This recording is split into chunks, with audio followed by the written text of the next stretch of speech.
Pemirsa, data dari Satgas TPPO periode 5 sampai 22 Juni 2023 ada 494 laporan kasus TPPO dengan total 580 tersangka yang ditangkap.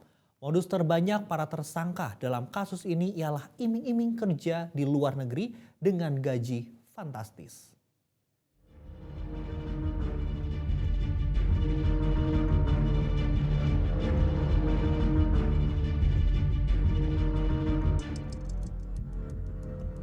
Satuan Tugas Tindak Pidana Perdagangan Orang Satgas TPPO Polri mengungkap kejahatan perdagangan orang hampir di seluruh wilayah Indonesia.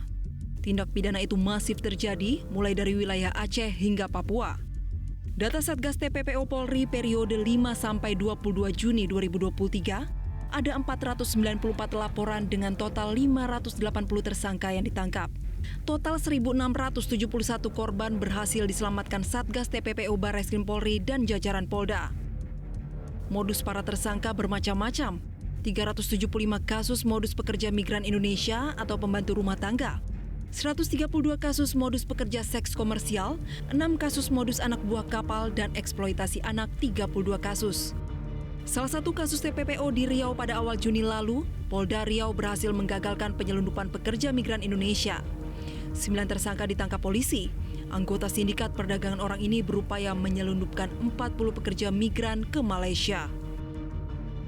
Kasus lain TPPO juga terjadi di Sukabumi. 6 pelaku TPPO yang mempekerjakan 8 gadis, 3 diantaranya masih di bawah umur di wilayah Bekasi, Jawa Barat dan Batam.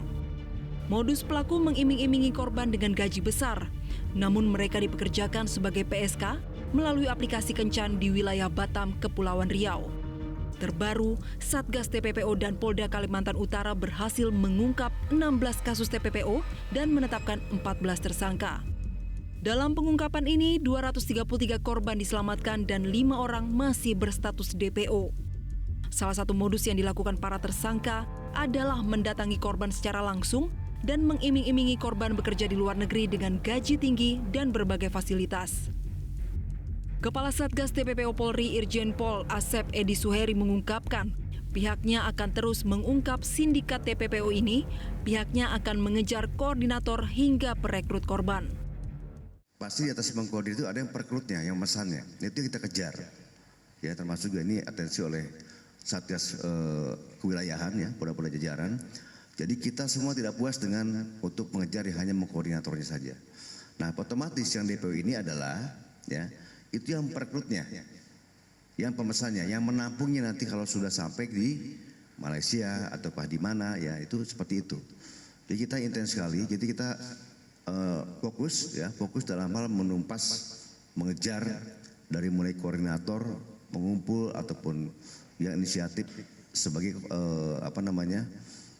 yang memesan dari awal kepada jaringan yang di bawahnya seperti itu. Tim Liputan Metro TV.